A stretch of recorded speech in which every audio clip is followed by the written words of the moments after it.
Chapter 5, Mitsuki Part 2. The promised time came, and he entered the parliamentary room from the passage reserved for the head of House Masaki. Everyone except for the head of House Amaki was already seated. Sito was also seated, even though she rarely meddled in political matters. Only later did he find out that the true Supreme Council was something else entirely. Sito was a member of the Supreme Council, and they determined all important decisions and general courses of action. A few minutes after Azusa was seated, Shizen strode in with extreme pompousness. He glanced at Sito and Azusa and slowly made his way to the seat for the head of House Amaki. "Shizen Dano, that is not the seat for you today," Sito declared with authority as Shizen tried to leisurely take a seat. He was clearly discontent, but her different demeanor caused him to be overawed. As such, he stood up again. "Sito Dano, what do you mean? This seat isn't mine, the head of House Amaki." His tone was gentle, but his clenched fists were trembling with rage. "You are a proxy of the head of house, Shizen Dano." "True, but the seat has been vacant for the past several hundred years. Then I might as well be the head. That's how it's been recognized so far. Or are you saying the head of house is coming here today?" "Mitsuki," Azusa exclaimed, cutting off Shizen's words. Mitsuki was standing behind Shizen. A shock went through the chamber. Most of them had known of her existence, but never seen her in person before. Her arrival was a surprise, but everyone also held their breath at her beauty. Azusa was no different. Mitsuki in her official dress, with her hair tied back, looked like a different person. But Shizen was the most in shock. "Why is Aunt Mitsuki here? This is not a place for you. Wait in the garden for the judgment." "Shizen, thank you for your long years of service representing House Amaki." "What?" Sito raised her voice, halt. "You're in the presence of the head of House Amaki, Aunt Mitsuki." Seeing Shizen intimidated by Mitsuki's dignified presence, Sito pressed a hand to her mouth and smiled. More murmurs rippled through the room. "Mitsuki is the head of House Amaki?" Discovering the identity of the person he had been seeing, Azusa was simply stunned. Shizen had no choice but to sit glumly in a spare seat. Whatever the reason, there was no denying that Mitsuki was the head of House Amaki, and any further argument would only be detrimental to him. After everyone took their seats, the emperor looked around and declared, "Before we get to today's discussion, I inform you all that the case brought by House Amaki has been dismissed." Having his own case so easily tossed aside, Shizen could not help but stand and shout, "What? What do you mean?" "The head of House Masaki, Shizen Dano." The moment Sito interrupted him, a force field was established so the two of them could talk in private. These were used when individual conversations and advice were needed during the council, and time was accelerated within the field so that it only took an instant to those outside. Inside the field, while everyone outside seemed to be standing still, Shizen was yelling effusively at Sito. "What is the meaning of this, Sito Dano? If Aunt Mitsuki is going to use her authority as head of house to crush my complaint, I could propose a motion of no confidence in her. What if I were to say I have evidence against the lady-in-waiting you sent? That was, in case something happened. In fact, the head of House Masaki got into the garden. You're responsible for this too, you know. You also entered the garden, did you not? I went to catch them in the act. Since it was an emergency, I had no choice. The rules state for any reason. But, did you think the emperor did not have any surveillance in place? He's already aware of the intentions of Mitsuki-sama, Azusa Dano, and Shizen Dano. But the act of personally sending someone to infiltrate, as soon as Sito said that, the force field was broken. No objections. Shizen had no chance to win if they had knowledge of his spy, so he could do nothing but slump back into his chair. The Emperor of Jurai began talking in a quiet but dignified voice. "Then we'll get to the topic at hand. The reason I brought you here today is none other than Azusa, the head of House Masaki." Staring at Mitsuki's face in profile, Azusa prepared for the worst. Shizen's case was dismissed, but it did not erase Azusa's crime. He looked over at Shizen, who was also looking at Azusa with lips curled in a smile. His plans may have failed, but he looked like he would at least get to depose Azusa. Azusa ignored him and looked toward the speaker. Without changing expressions, the emperor stated, "He may be a fledgling, but he is the head of House Masaki. Continuing without a royal tree of his own would set a bad example. So we will conduct the ceremony of tree selection." What? Azusa looked at the emperor in surprise. Understand, Azusa? Yes, your majesty. I humbly appreciate your kind words. The heads of all 4 houses approved the ceremony, and they decided to have it take place the next day. After the meeting was adjourned, needless to say, Shizen sat there dumbfounded. That night, Azusa headed to Mitsuki's garden via his secret route. Mitsuki. Through the trees and by the terrace, he looked for her. But the one waiting for him there was Sito. I knew you would come here. Sito-sama. Where's Mitsuki? You'll be able to see her tomorrow. She's supposed to attend your ceremony, Azusa Dano. Really? She won't be punished because of me. You heard the meeting today. It'll be all right. Relieved, he left the terrace towards the garden. The transporters are working. Climbing back up by that route will make you late. Sito, looking unusually gentle, spoke to Azusa's running back. The next day, the imperial family quietly held the ceremony of tree selection. More than 3 witnesses were required to make it official, but the principal imperial family members from House Masaki, House Amaki, House Kamiki, and House Tatsuki all showed up despite there being no request for attendance. No doubt, they all wanted to see Azusa's moment of pride. Though young, he was honest to himself, and once he got something into his head, he only faced forward. This slightly willful young man was beloved by everyone. Contrary to everyone's expectations, the boy himself was not nervous about the ceremony, but relieved to see Mitsuki among the imperial family. However, going up to talk to her was something he could not do. On the terrace in a hollow in Tenju, Azusa walked through the people standing around the royal tree and headed to the doors to the transporter in front of him. The tree selection ceremony, it was conducted to choose the royal tree that would become a life partner. The ceremony itself was simple. A tree either transported someone to it or left them on the transporter. If a tree did not transport the candidate to itself, that person would be granted a 3rd-generation tree. If a candidate was transported, they would greet the 2nd-generation trees, and if one tree in particular spoke out, it became the candidate's partner. Most of the imperial family received a 3rd-generation tree here, as few were transported.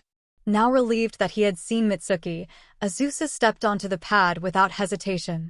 The next moment, the view around him changed, and a 2nd-generation royal tree floated in front of him. He had been transported inside Tenju. Congratulations, Azusa Dano. You've at least been chosen by a 2nd-generation tree. Azusa heard Sito's voice from behind him. Sito, the emperor, the head of House Tatsuki, and Mitsuki had come along as witnesses. He stepped onto one transport pad after another, advancing while receiving the royal tree's welcome. Stop looking around and listen to the tree's voices. You can talk to Mitsuki-sama at our leisure later, Sito whispered. Do you hear any voices calling you? They're welcoming me, but anything about becoming your partner? What does it mean that his tree isn't here? Asked the head of House Tatsuki, perplexed. It's a fact that the trees are welcoming him. Perhaps he heard wrong, the emperor brooded, and then came to a conclusion. If not, could it be? He gasped and raised his eyes, and Mitsuki nodded. Azusa Dano. This way, please. Mitsuki spoke to Azusa as the head of House Amaki for the first time, and stood on a transport pad a little further back. Isn't that the path to the 1st-generation room? The head of House Tatsuki mumbled in surprise. Beyond the pad was the door leading to the 1st-generation room where only 3 had ever set foot, even among the royal family. If he was welcomed, but there were no trees here that had chosen him, then there is no other explanation. Mitsuki turned around and beckoned to Azusa. Come, Azusa Dano. But it's all right. Azusa felt the warmth of Mitsuki's hand on his shoulder, believed in her words, and slowly walked forward. As they were about to pass through the pad, Sito, the emperor, and the head of House Tatsuki saw them off without moving. Was this for the best? I don't know, but it was what Mitsuki Dano wanted. The emperor nodded to Sito and watched Mitsuki get further away. His heart was racked by the impulse to go after her, but he did not show it on his face or act upon it. It was not because of his position as the Emperor of Jurai, but because he loved his granddaughter, despite her tragic fate, to grant her final wish. And then Azusa and Mitsuki disappeared. In front of Azusa was a tree incomparable to a second-generation tree. Wow, for a second, he thought he had ventured outside Tenju. He saw a lake as far as the eye could see, blue skies, and 5 paths leading from the transport pad where he stood. At the end of the paths were the first-generation royal trees. This way, Azusa-chan. Mitsuki walked down to the entrance to one of the paths, and Azusa silently followed. Since it was still the middle of the ceremony, he refrained from talking to her and remained silent until the end of the path. At the end was a first-generation tree. Mitsuki-sama. What's this tree? We're alone now. Please call me Mitsuki as usual. Okay. Mitsuki placed her hand on the tree and turned to Azusa. Azusa-chan, this is my tree. What? Yours? But this is a first-generation tree, isn't it? It was natural for him to be surprised. While not absolute, status within the imperial family depended on the rank of one's royal tree. If someone with a first-generation tree so desired, they could become the next emperor of Jurai even against the current emperor's wishes. Say, Azusa-chan, this tree doesn't have a name yet. Would you name it for me? Name it? Do you mean? Yes, I want you to take this tree. What are you saying, Mitsuki? This tree belongs to you. Besides, I can't hear this tree's voice. You're hearing it. What do you mean? Azusa looked at Mitsuki, bewildered by her cryptic words. He thought he saw Mitsuki, smiling, grow more faint or transparent. Mitsuki. Mitsuki suddenly buckled to her knees. Azusa ran over and held her in his arms in a panic. Mitsuki. Hang on, Mitsuki. I'm fine. You look so pale. We need a doctor. Let's go back. Wait. I still need to talk to you. Please. Mitsuki desperately grabbed his sleeve. Life was rapidly draining from her face. That's not the issue right now. Please. Azusa-chan. Mitsuki looked him in the face and clung to him. Azusa noticed that the hand holding his sleeve was trembling slightly. He tried to spin words together in a last resistance. But Mitsuki. Please. I don't have much time left. Seeing her smile, he realized her death was drawing near. He wanted to do something. For her. But if there was something she so desperately needed to tell him. He choked down his tears and sat her at the base of the royal tree. The fire of life within her was fading. Why? Why? He clenched his eyes closed to keep from crying, and Mitsuki held his hand. There are so many things I have to apologize for. About getting me into the garden? I don't mind. That's not all. It's my fault that your mother isn't permitted to return to Jurai. What? What Shizun told you isn't the truth. Shizun, or anyone for that matter, besides the Emperor and Sito-sama doesn't know the truth. She looked at the cloudless blue sky, and Mitsuki slowly began her tale. Mitsuki's father was foreign-born, just like Azusa's father. Her father was an intelligence operative sent by a pirate guild in hostile relations with Jurai, and once he discovered her ability, he gained information through her. Innocent and young, she harmonized with Tenju as he told her to, just to see him be happy. One day, the head of state of a country friendly to Jurai was on their way to visit when a pirate fleet detected and attacked them, even though their route was supposed to be top secret. Mitsuki's ability had leaked the information to them. Fortunately, since the pirates used a large-scale attack, Sito's intelligence network detected it during maneuvers, and the closest Masaki Imperial ship averted the crisis. However, almost all ships beside the head of states were annihilated. After this incident, Sito conducted an internal investigation and discovered that Mitsuki's father was a spy and that Mitsuki had an unusual ability. We could not make the facts public, of course, Mitsuki stated. It would destroy the relationship of trust we have with other countries, our citizens' trust in the Emperor of Jurai, and cause the expulsion of foreigners. The information I had was capable of destroying an entire country. And even though I was young, my crime was a severe breach of trust, and deportation was inevitable. If I were in good health, that's what grandfather would probably have done. But I could only survive here. Mitsuki looked at Azusa sadly and looked away again. You can only survive here? I don't know if it's because of this ability, but I can't survive without power from the royal trees. I can't live without life support from all 5 first-generation trees. Then, if you left Jirai, the man from House Masaki who saved the head of state found out. Mitsuki continued. And for me, he took all the blame, had everything taken from him, and was banished from Jirai. He was your mother's older brother. A tear ran down her cheek. That's not all. I was about to do irreparable damage to you. About Shizun, everything. Yet I did nothing and thrived on everyone's misfortunes. That's not your fault. If you didn't have such an ability, you could have. I've lived long enough. It may be short as an imperial family member, but for an ordinary person. But you never got to have ordinary happiness. Azusa's voice grew louder with unbearable emotions. Azusa-chan. My mother and my uncle weren't unhappy. They didn't care about not being able to return to Jirai. The fact that I was ever mad about it is stupid. When I got mad, the old bat would laugh, and they laughed with her. My uncle would hear my mom's stories and laugh about them with her. You're the one who got the short end of the stick. Azusa clung to her and cried.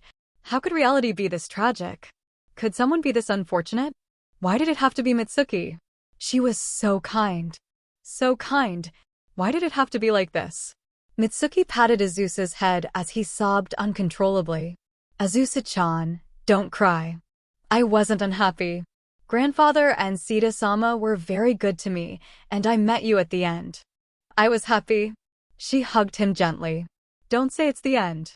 Azusa-chan, will you accept this tree? What are you saying? This tree is your life. And I can't hear its voice. You can hear it. You are. She placed her hand on his cheek and turned his head towards her. I've always been watching you, since you came to Jirai.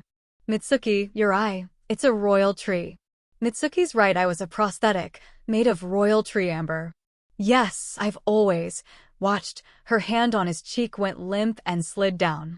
Azusa grabbed her hand and yelled at the top of his lungs. Mitsuki. Hey, Mitsuki. Take me with you, Azusa-chan. You said you'd show me the outside world, didn't you? I'll take you. Wherever you want to go, I'll take you there.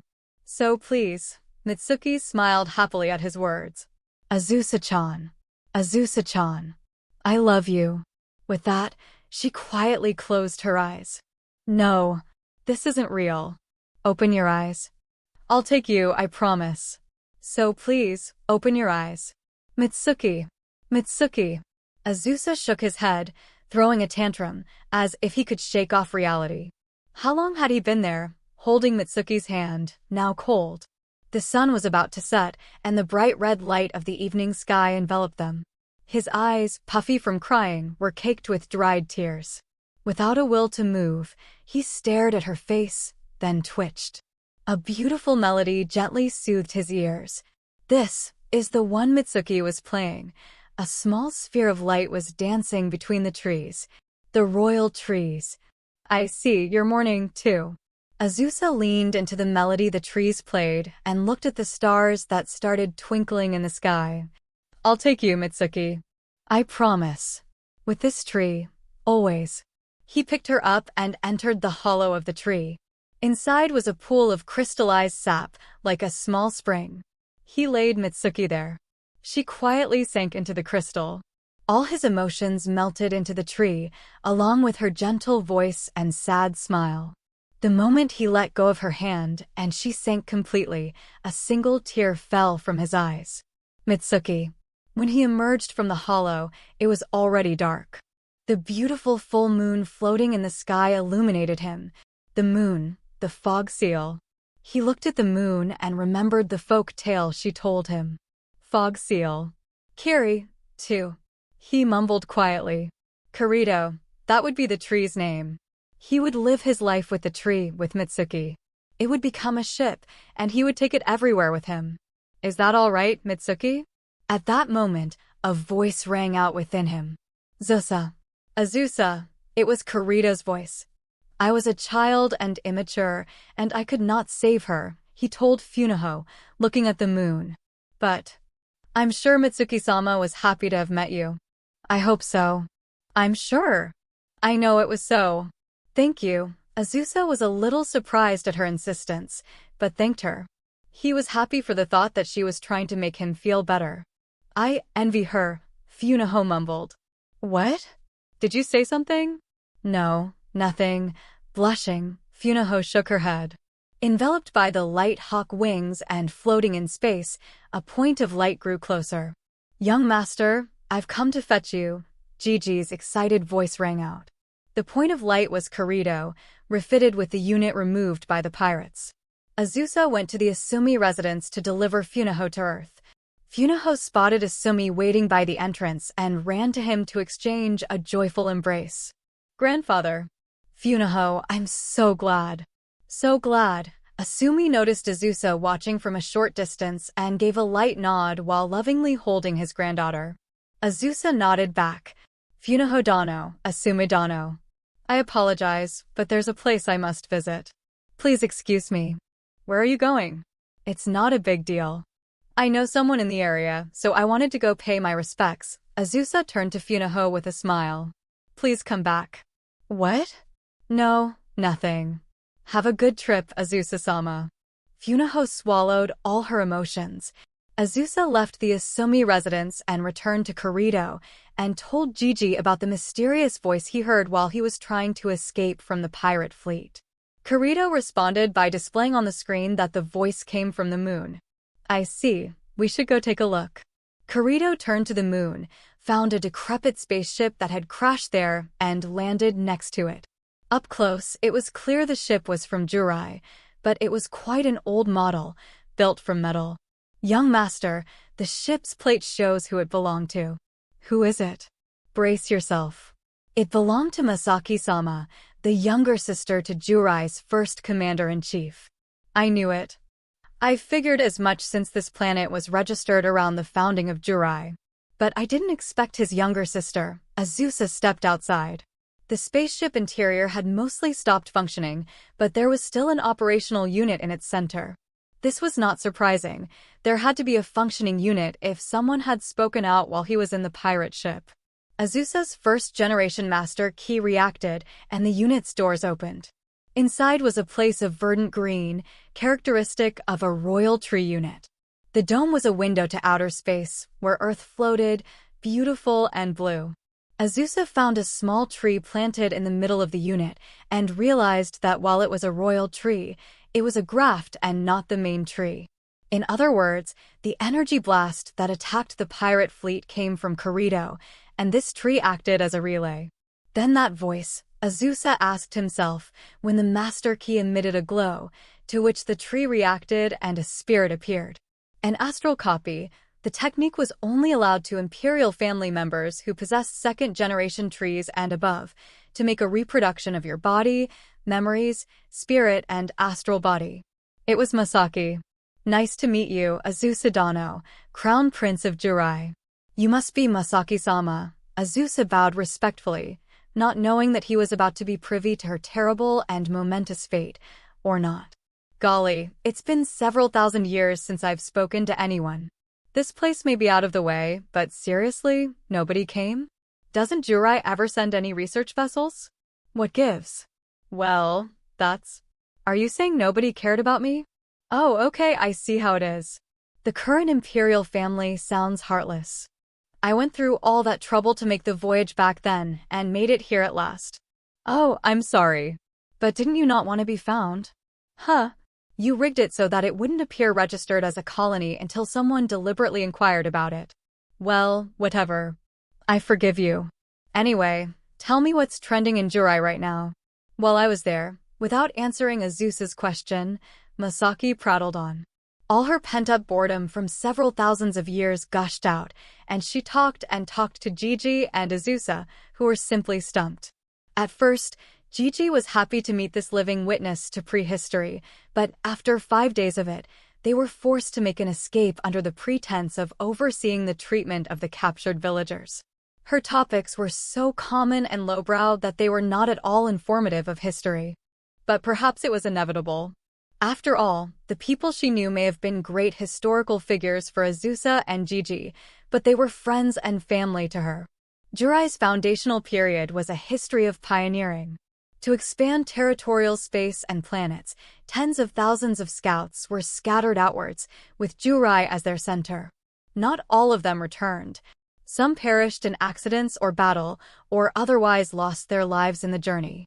Masaki was one of them, but to summarize her long-winded tale, she had escaped from her nosy and watchful parents and older brother, found this planet that she fell in love with through good luck, and spent the rest of her natural life here.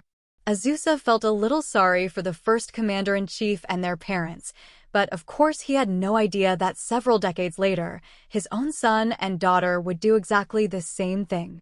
Later, Masaki had taken the royal tree to Earth and planted it, coincidentally, on the island nation where Azusa just was, and settled there herself. Had Funaho's genealogy been traced back, perhaps Masaki's name would have popped up. But before she left for Earth, she had filled out its colony registration and left her astral copy on the moon, since it saw little fluctuation, for future Jurian descendants. Azusa suggested that she come to Jurai with him, but Masaki said she wished to gaze upon Earth for a while longer. Are you sure? Yes. Azusa breathed a sigh of relief that her answer released him from her long-winded chat. By the way, 800 years in the future, Masaki Tenchi's son will end up having to listen to her for the rest of his life. But that's another story. When Azusa returned to Karido, what awaited him was a pale, though since he was a machine, it was hard to tell, and panicked Gigi. Young master, this is serious. What happened, Gigi? If Masaki-sama is calling, you go instead. That's not it. The Emperor of Jurai is in critical condition. What? The information was sent through the Royal Tree Network, so there was no doubt. Gigi advised that they return to Jurai immediately. Having possession of a first-generation tree meant absolute power on Jurai. But power alone did not run a powerful nation. It required a political upper hand and a number of conservators. Even though he was crown prince, his base was weak, and if he were not present on the planet when the current emperor's health was in danger, let alone the moment of his passing, who knew how the others would take it? If another person among the imperial family should gain a first-generation tree, Azusa might find himself ousted. It was no exaggeration that politics was the element common to all worlds. Of course, on Jurai, they said such things happened less often than other countries, due to the imperial family's optimistic and positive temperament, and the existence of the objective auditors that were the royal trees. Young master, please return to Jurai at once. But Funaho's parting words were at the back of Azusa's mind. Please come back. No, have a good trip, Azusa-sama. He had pretended not to have heard, but he could not ignore her wishes. He asked, isn't that right, to Mitsuki in his heart. Are you waffling over Funaho-dano? I did not think you were so smitten. I at least want to thank her for taking care of me. Young master. Please, Gigi. Azusa ignored Gigi's stubborn persistence and set Karido's course towards Earth. He wanted to fulfill Funaho's wishes, but he also considered going down just to look at her and leave without saying goodbye. Talking to her would make parting worse. But his feelings for her weren't half-hearted enough to let himself leave without seeing her. Debating internally, Azusa found Funaho as before, looking at the scenery in the corner of the yard. Funaho-dano, and just like before, he could not help calling out to her.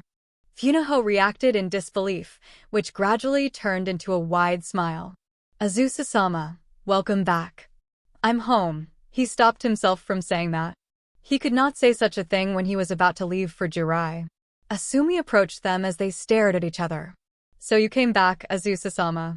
Asumi-dano. Azusa knew that he had broken his promise to Asumi to leave before his granddaughter's love would result in heartbreak. But Asumi was gently smiling as usual, with no trace of the bitterness he showed at the time. You seem to be smiling in a complete change from yesterday. Funaho? That's not true. Peace has returned to the village since the Orochi was vanquished, and I'm just happy that father and my sister will come home and we can all live together as a family, Funaho argued hastily. Asumi looked at Azusa this time and said, Azusa-sama, Funaho worried every day you've been gone that you might not come back. Funaho's cheeks turned beet red at Asumi's teasing words. Is that so? I apologize.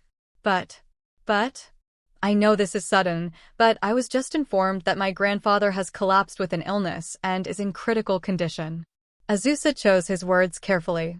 He called the emperor his grandfather because he figured Asumi would be too confused if he told him the bare facts. I see. Then you're returning to your home, Asumi said gravely, and Azusa nodded. Oh no. Azusa heard a slight voice and turned, and saw Funaho with her sad face cast down. Funaho Dano. I'm going to go fetch some water. Azusa could not call out to Funaho as she ran off, and turned a self-deprecating smile to Asumi standing next to him. I'm so sorry, Asumi Dano. What you feared has come true. But the old man's response was unexpected. I don't think so. What do you mean? Well, no matter. He smiled and dodged the question, and Azusa shot him a questioning look. What should I do? Azusa stood there, resistant about leaving Funaho this way, when his master key reacted. He heard Gigi's voice, growing ever impatient. Young master, please hurry. Yes, that's right. Azusa could not make up his mind without somebody reminding him. He gave Asumi some parting words and started walking towards the transport pad. He walked a while and told Asumi the send-off was enough when Funaho's voice called to Azusa. Azusa-sama. She ran over, breathless. Funaho Dano. Azusa-sama, here. Please take these to your grandfather back home. In the basket she held were persimmons, chestnuts, and mushrooms. They were all the foods Azusa liked while he was here. She must have run around the hills and fields so that Azusa could take them home. Mud and scratches covered her limbs. There were no tears on her face, only a smile. Azusa felt in his heart her strength, kindness, rustic simplicity, and vulnerability. Her pure earnestness wormed its way into his heart. He opened his heart to her. It's no use. He stretched his hands out to Funaho, holding the basket out to him, then bent over and scooped her up in his arms. Azusa-sama, will you come with me to Jurai? He turned back to Asumi behind him. I'm sorry, Asumi Dano. He began to run, as if he were making off with her. Azusa-sama. Funaho, stay with me, please. Funaho saw his serious face and nodded, burying her face into his neck. Yes, please take me with you. Yes, he would take her anywhere. He would protect her, no matter what happened. He remembered his wish from when he was young and ran, holding her with all his strength. Haha, I knew this would happen. Ha ha ha. They heard Asumi laughing behind them, seeing them off. Azusa, Jurai Crown Prince, found his perfect life partner, to whom he would wed for life. And then, a little girl sat on the grounds of a small shrine. She thought she heard someone calling her name and turned around. There stood a young man who looked like a stalwart samurai and a woman who looked exactly like her, all grown up. The little girl smiled happily and ran to the woman, calling her name. The woman knelt down to the girl, who was only half her height, and told her she would not be able to see her again because she was going someplace far away, even though they had already been apart so long. The girl started crying, and the woman gave her a hand-carved comb, telling her to think of it as hers. The girl fell asleep after the man and the woman left, and woke up at the voice of her father coming to get her. She had not seen him in so long that she leapt into his arms in joy. The father noticed the comb she was gripping and asked her about it, and she said she received it from her sister. The father, watching the girl's innocent delight at a comb, realized he would probably not be seeing his other daughter again. But oddly, looking at the comb, he felt no desolation. She was going to be happy. So Funaho went with him. He smiled and looked up at the sky. From between the clouds, he saw a beautiful full moon. Shortly after, a thick fog descended upon the entire village. Later, people in this region would tell the folk tale about a fog seal for time immemorial.